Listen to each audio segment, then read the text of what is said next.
in this video, we're going to be talking about how to invent your own chords. Now, this is like one of the most fun things that I know how to do. And when I first discovered this, it just opened up a whole entire world of possibilities.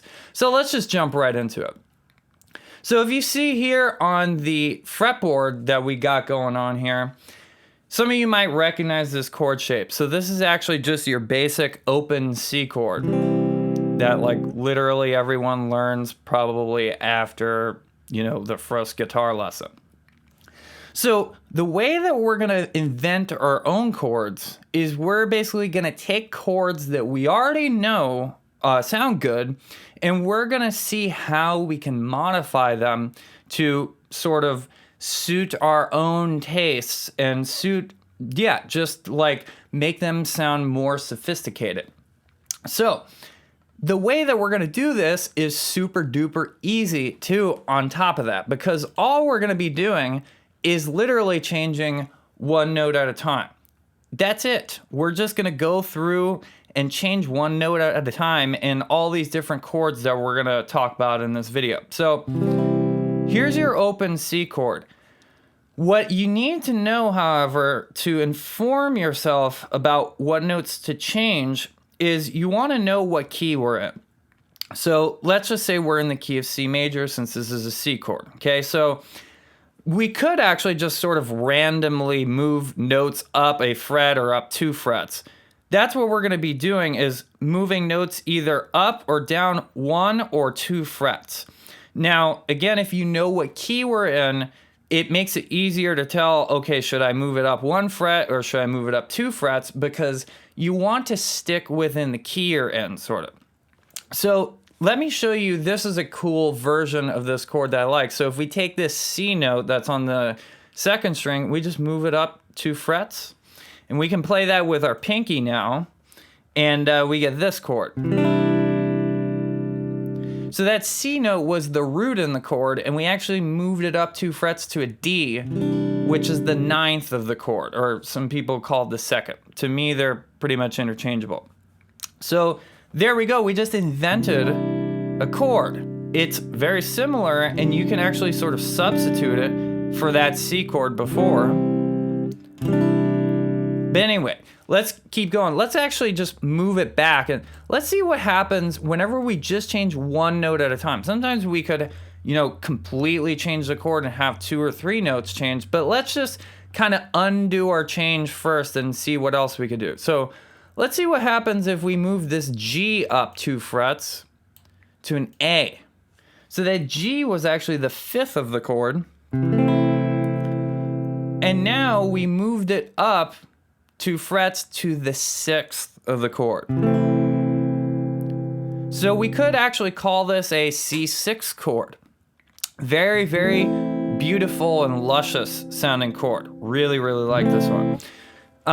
So actually, let's see, just for fun, what if we did both of those? Okay, I know I just said let's just do one at a time, but I'm getting a little excited here, you know what I'm saying? So let's move this up 2 frets to the D that we had before.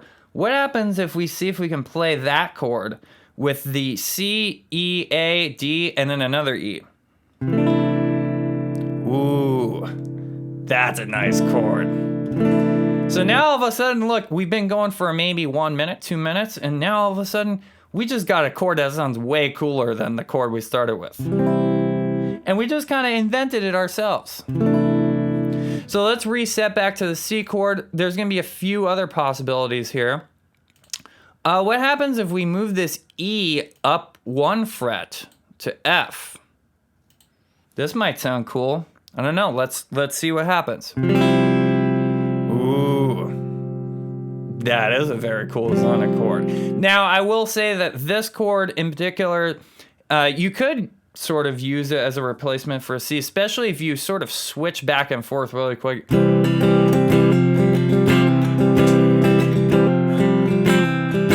And if you're comfortable sort of with your chord technique and you've been playing a little bit, you can make things like this where you're switching back and forth between the different chords that you invented starting from that C chord. This is actually very, very colorful chord.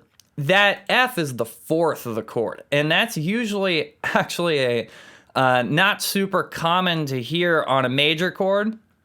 But yeah, it sounds very, very, very cool in this case. So let's go back. What if we move this E down a fret? What happens there? Okay. I think that one sounds cool. I don't think it sounds quite as cool as having the F, actually. So you can do this is what I'm talking about. Like, what if we go from D to F and then back down to E? Then you can make your own kind of like little chord riffs like that. So you're just changing what we call the inner voice of the chord, right? So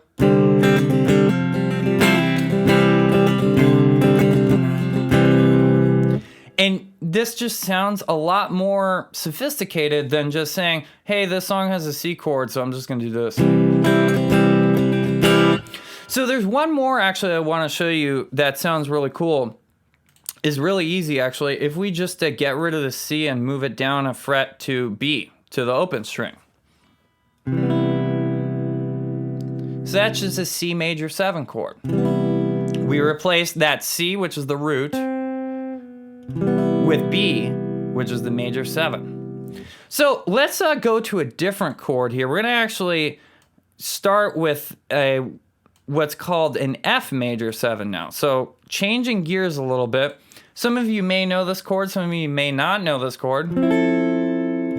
Very, very, very nice sounding chord. This is what we call a drop 2 voicing. And at some point in the future, I'll do a video on drop 2 voicings. I don't think I've actually done a video on those yet. So if you ever see an F major 7, you can play this. And of course, if you take this note here, you can move it around and line it up with whatever root note you want. If you move it up 2 frets, that's a G major 7, etc., etc. That's the cool thing about guitar. We can just move these shapes around. So what happens if we, let's say, move actually this F, which is the root, up 2 frets? So now we actually have this chord that's just all the notes on the 5th fret almost, except for 2 of them. So that actually we could think of that many different ways, but let's just call it like we just replaced the root with the 2nd in the chord.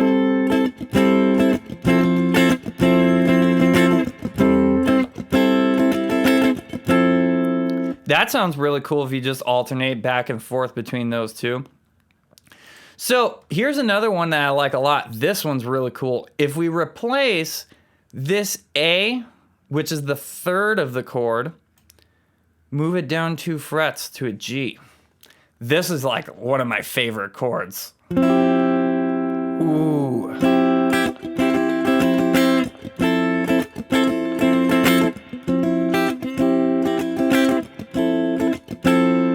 So alternating back and forth between those 2 different notes, G and A. And again, guys, you know, this just yet another reason why you should know the fretboard really well, because it allows you to do stuff like this. Let's take this E and move it down 2 frets. This is a really cool chord. So that E was actually the major 7th in the chord. And now we move that 7 down to the 6th. So we could call this actually a major 6 chord.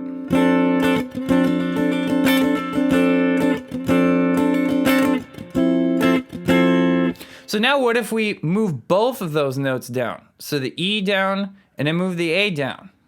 This is a really cool chord too.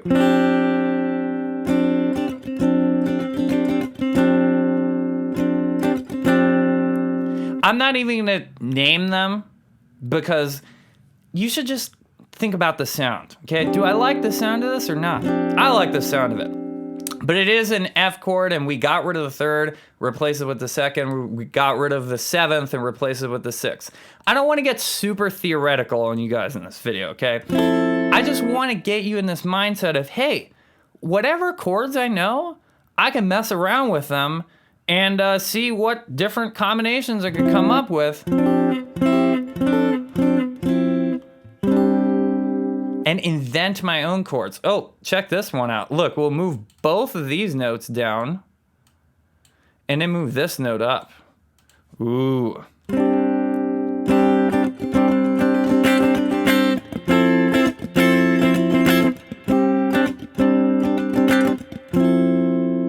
Very, very, very beautiful sounding stuff, guys.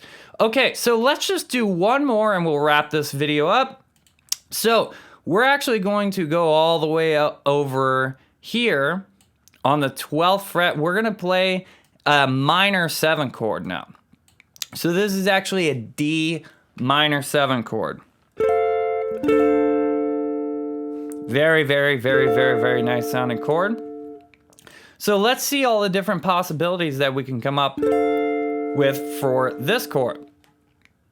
So D is the root, A is the 5th, C is the minor 7th, and F is the minor 3rd. So one of my favorite things to do with this chord is take this top note and move it up 2 frets. Okay? Now, we move the 3rd, the flat 3 in this case, because it's a minor chord, up to the what we call either the 4th or the 11th. Again, don't worry so much about whatever it's called. Just worry about that it's a super cool sounding chord. And actually, basically, whenever you see a D minor, you can play this chord.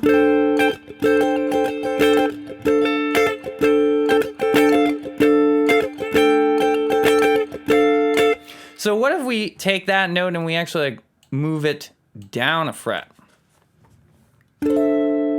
Ooh, that one's very, very nice sounding. It always sounds cool, actually, when you get rid of the 3rd in a chord and replace it with the 2nd or with the 4th. So you can come up some really cool stuff just by moving between this note, and this note. Sort of chord riffs that move along. Let's fix that real quick. So let's go back to the original chord we started with. Here's a really, really cool one I like to do is take this note here, which is the 5th, and move that one down 2 frets. That's just a beautiful sound. Beautiful, beautiful sound. So we actually got rid of the 5th and replaced it with the 4th. Very, very jazzy sounding chord. Very, what we call, it's based on actually what we call chordal harmony. So these intervals are all 4th intervals. Most of the time, chords are built in 3rds, but now we just kind of threw a monkey wrench in that whole thing by moving that one note down. Now the whole thing is basically nothing but 4ths. Okay, so what if we actually combine a couple of those? So what if we do this note here and then move this one down like we did earlier? Ooh, that one's super nice.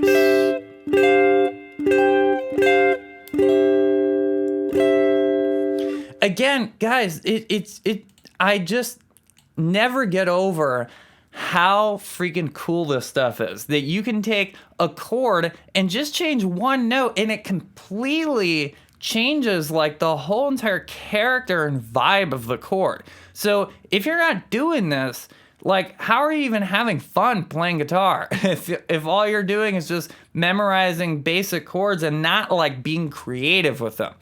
So let's try one more here. Actually, this one's very cool. You might not like it. Tell me in the comments below whether you or not you like this chord. So we're gonna take this C note, which is the flat 7, we're gonna move it down a fret, and now we're moving to the 6th. Actually. So you could give this chord a couple names. I'm not gonna say what they are right now, don't worry about it. But you could play this as a D minor chord. It has a very sort of ominous sound to it, okay? Definitely maybe an acquired taste for some people. And then also, we could do this, by the way. This would just make a triad. So we'll move this note up.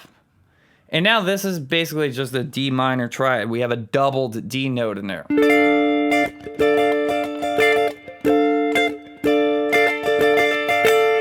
And again, what if I move this note too?